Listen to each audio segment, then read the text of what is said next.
welcome to Frank Fridays. I am the CEO of Art Frankly, and I would like to introduce to you my co-host, Ellie Hayworth, who is the founder of Hayworth Communications. Hayworth is committed to promoting intrepid ideas in both art and design, and Ellie has grown her business to command a full scope of client services, including public relations, business strategy, events, speaking engagements, you name it, Ellie can help you. And today we are chatting with Alicia Puig, who is the curator and co-founder of PXP Contemporary. In addition, Alicia is the director of business operations for Create magazine and a regular co-host of the Create podcast. Alicia is also an arts writer, having co-authored the book, The Complete Smartest Guide. Alicia has worked in the arts industry for over 10 years, both in the US and abroad, and we are thrilled to have her with us here today. Ellie, let's get this interview started. Amazing. Thank you, Karlina. And Alicia, it is really, really wonderful to speak with you today. So thank you so much for joining us for this Frank Friday.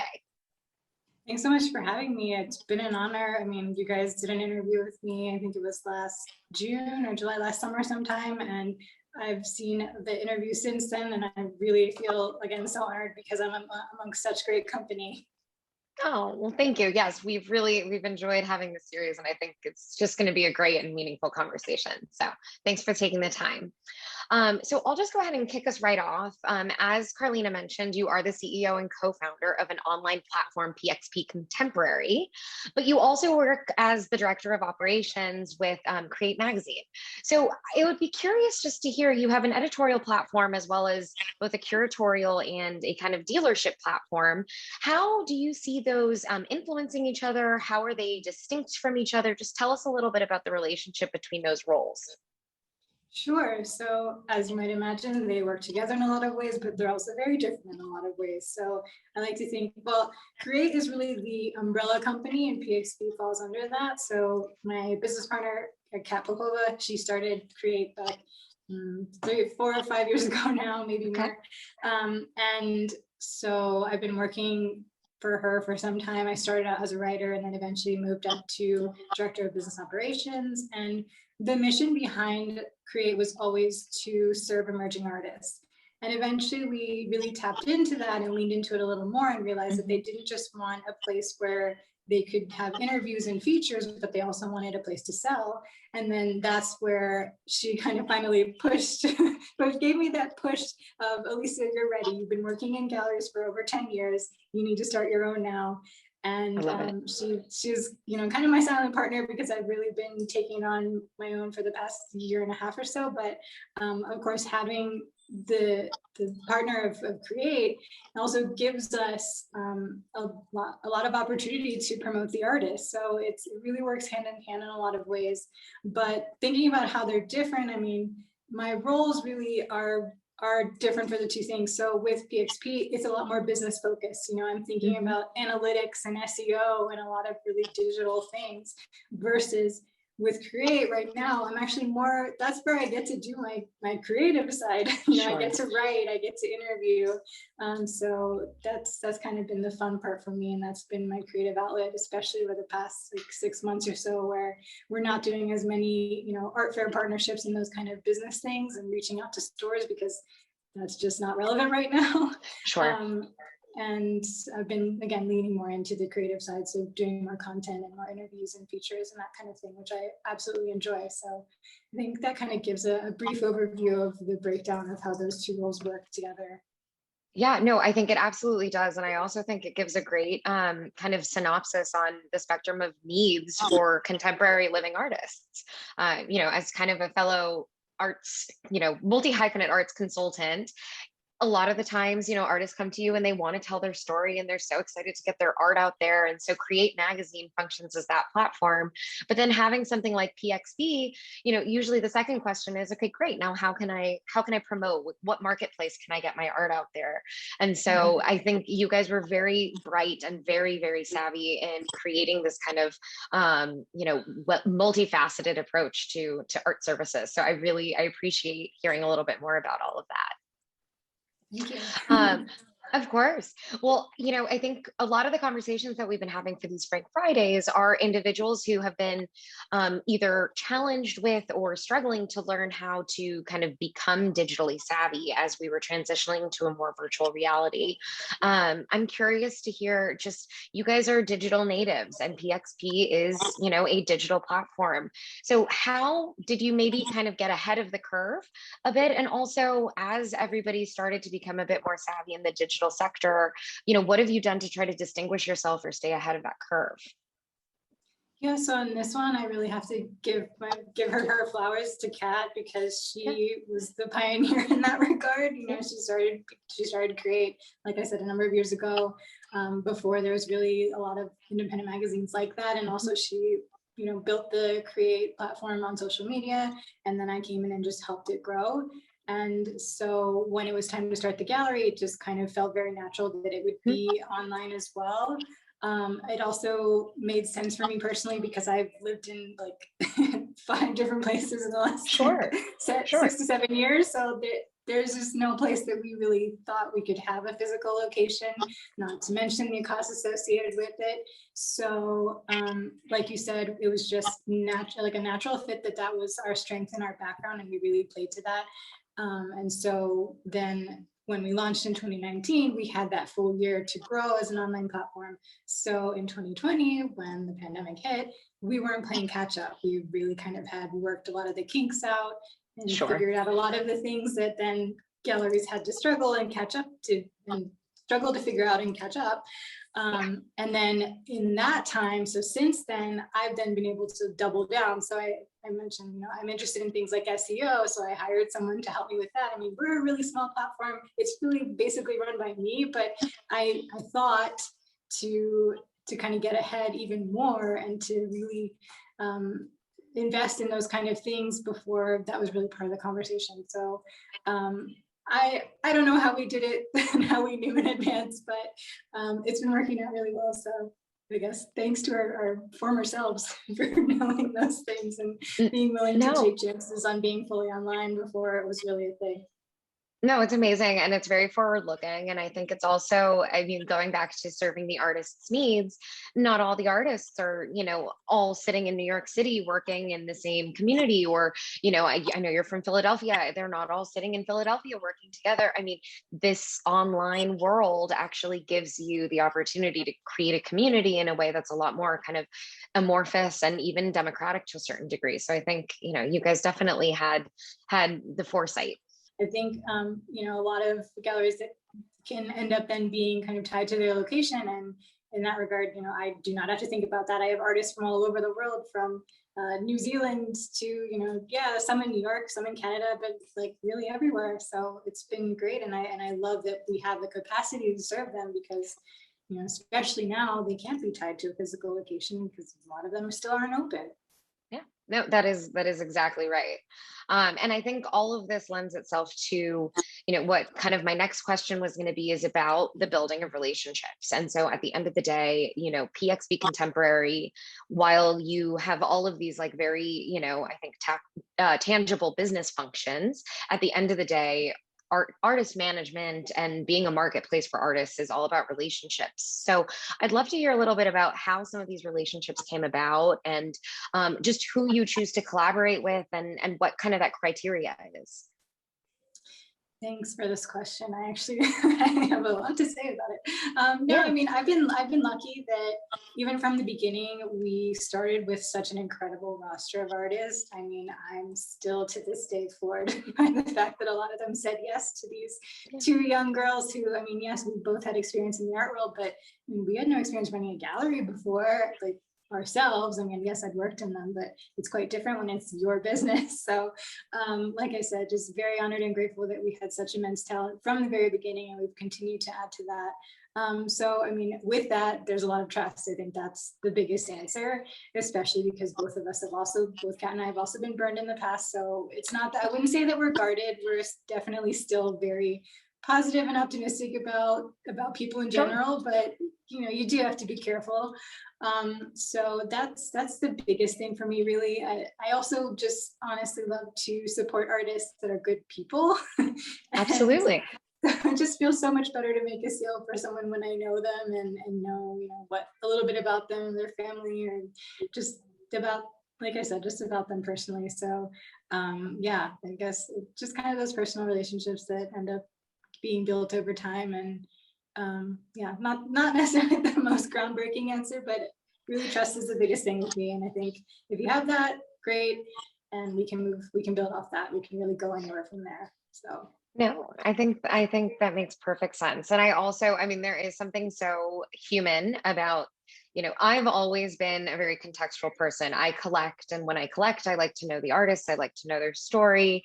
And I think you end up feeling like you're having an extension of someone's personality hanging in your home when you get to know them. And I know, art world purists will tell you that there are, formal and technical criteria that need to be met before you look at context. But to me, I think the fact that you lead with relationships is very important and very meaningful.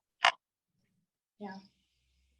I think to that point, and this maybe is a question that's better suited to the Create magazine side of of this kind of business partnership. But, we're experiencing as an art world, and really as a cultural world at large, kind of a reckoning of sorts in the past year. And what we're seeing out of it is this really positive outgrowth of stories, diverse stories, and underrepresented stories, and individuals who otherwise may not have been part of the normative narrative. And so I'm just curious to hear, is that something that you guys have been applying both to Create as well as to PXP? And just maybe you can tell us a little bit about how you're grappling with that directive. Absolutely. So again, like I like to think in a lot of ways we were a bit prescient with that as well. I mean, from the beginning, Create was focused on emerging artists. That that group of artists was an underrepresented Absolutely. or those were underrepresented voices for a long time. So, just thinking about that, I feel like we were ahead of the game. However, obviously, even more, we're definitely still trying to do that since the last year, but before that, and we do that in many ways. I mean, we try and seek a wide range of voices in who we feature, but also who curates our issues. So I think, Absolutely. The interesting part about our issues is that having an individual curator really gives each one a different feel. I mean, yes, overall, we kind of have an aesthetic, but I still kind of hesitate to even say that, because each curator is so different that the work they end up choosing really just, I think that's really what is at the heart of creating. What makes this so interesting is like having this wide variety of curators bring something special to each issue. And like every time we do an issue, we get so excited about it because it's unique. We're not going to ever replicate anything like that again. So yeah, I think that is definitely something that's been at the forefront of Create from the beginning. And then in terms of BXP, I mean, I can talk about the fact that we've had a majority roster of women from the beginning, and also, Latin artists and Black artists. Like, yeah. There's been a lot. So yeah, that's absolutely something that's been on my mind. I know as you can see, I am also, I am a Latina, I am a person of color. So I luckily can't really think of horrible experiences that happened to me in terms of race relations or anything, but it's still something that I'm aware of.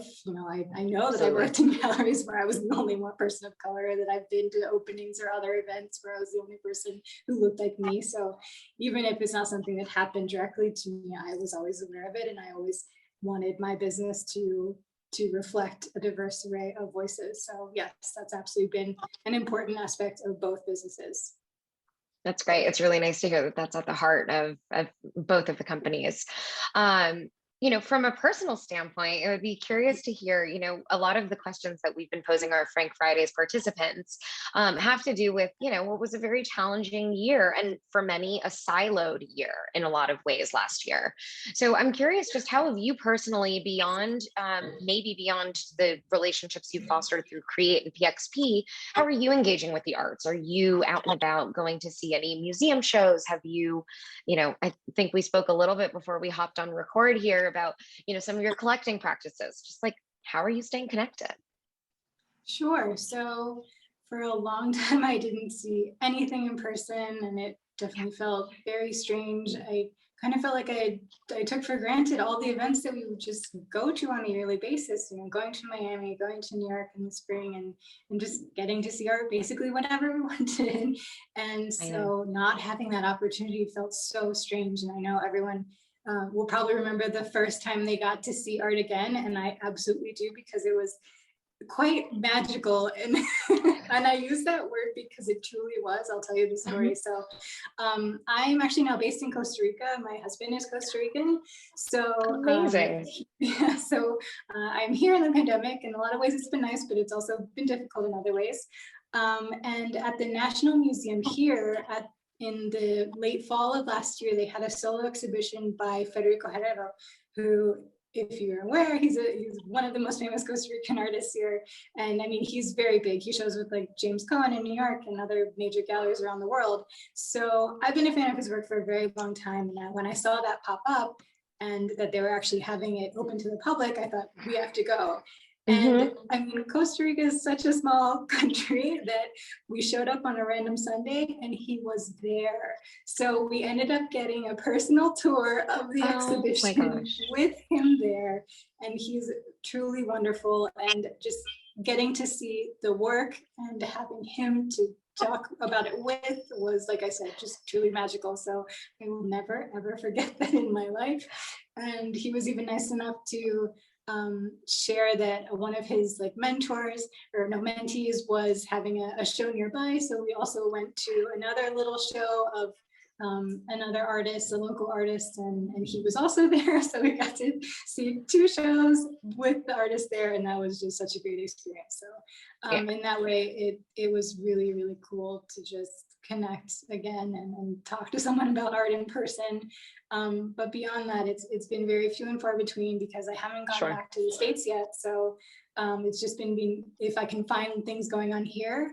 I also saw one solo exhibition of a local artist here, Ana Sofia Tristan, who I worked with on a creation recently. But beyond that, it's just been kind of trying to stay connected through things like this, through Zoom calls. PowArts has done a lot of really interesting discussions, so I've been trying to. I'm a big fan of PowArts. Yeah, they have such interesting discussions, so I try and catch those when I can. And yeah, like I said, basically doing all the other things that everyone else is doing to try and do what we can until we can all get back together in person. Yeah, but that does sound like a magical experience. And I do also love, there is something so special about meeting the artist, but then also being kind of invited into his nexus. So getting to see one of his kind of colleagues or his contemporary, I don't know. I think that sounds like a really, really wonderful return to the IRL art world. Yeah. It would be great to hear a little bit, and we had actually chatted about this just before we hopped on the recording. You know, we pose a lot of questions about what a remote work environment looks like. And I understand that you have kind of lived in a remote work environment for much of your professional life, but maybe you can tell us a little bit about that. And then we'd also love to just hear a little about what we're seeing behind you, which is a really beautiful curation of your own kind of collection, as well as some artwork. So just tell us a little bit about your remote work environment. Sure. So I was lucky in that I didn't really have to transition, because I'd been working remotely for 2 years or so before the pandemic hit. So, and I enjoy it very much. I wouldn't go back to it, I don't think. And so the beauty I was explaining before we hopped on, the beautiful thing about the pandemic for me has been that I actually set myself up with an office. Before this, I was working on couches, on a kitchen table or the island, and you know, I got stuff done, but it's so much nicer to finally have my own space and to finally be able to make it a creative space and a space that I feel inspired to work in. So yeah, I guess a little of the things behind me. This little bear is by a Chicago artist, JC Rivera. He's quite popular there, has a lot of murals around town. What else? This square painting of dancers is by Alan Bentley, and he is based in Philadelphia, or near Philadelphia, and Baltimore, on the East Coast.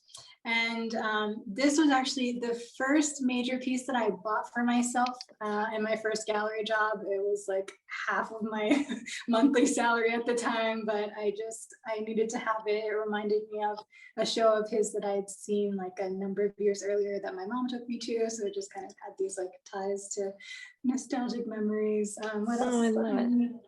I mean, just a lot of books, a lot of art books, and Yeah. and, I mean, and the mural you mentioned, you also was a new addition. yes, so this little mural is just something I painted myself. That's It's something that amazing. I had no idea that I had in me, but I did this, and then my brother-in-law invited me to paint. He actually refurbished an old school bus into an Airbnb that was his and his fiance's COVID project. And Wait, that's amazing. Yeah, it's really cool, actually. I should send you the link to that. It's out in near the volcano, Arenal volcano in Costa Rica, so like beautiful views. But they invited us to paint a mural on the side of the bus. So that was an interesting project that me and my husband did late last year. And also they run a yogurt farm, a yogurt business. Okay. So I painted a mural, another mural at their headquarters. So yeah, very interesting way that these came about. But yeah, I guess they're amazing thing too. Well, you have a really wonderful and very creatively inspiring setting. So I thought it was worth highlighting today. Yeah, it's really lovely. Alicia, maybe you can tell us just a handful of kind of like personal best practice questions that we love to chat about. What is one thing that you do every day in your professional life that you think is really important in terms of, you know, moving your career forward? Ooh, well, that's a big question because I mean, things I do every day are just like, again, they don't feel like groundbreaking to me. Like it's a lot of emails and a lot of analytics. That is one thing that I definitely look at. Also, one thing that I always look at is referrals. So like who is directing traffic to the PXP site? That is how I found out about our first New York Magazine feature. I had no idea that we were going to be mentioned in an article by them. And then suddenly I realized we were getting a lot of traffic one day. And so I went to the back end and looked. I said, nymag.com, what?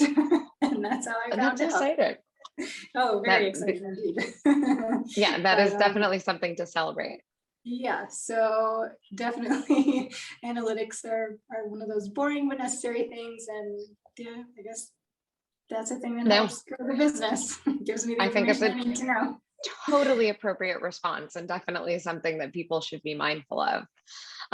What is maybe either a set of best practices or a best practice that you would impart to someone who's aspiring to be in the art world? Ooh, there are like so many different avenues to go with this one.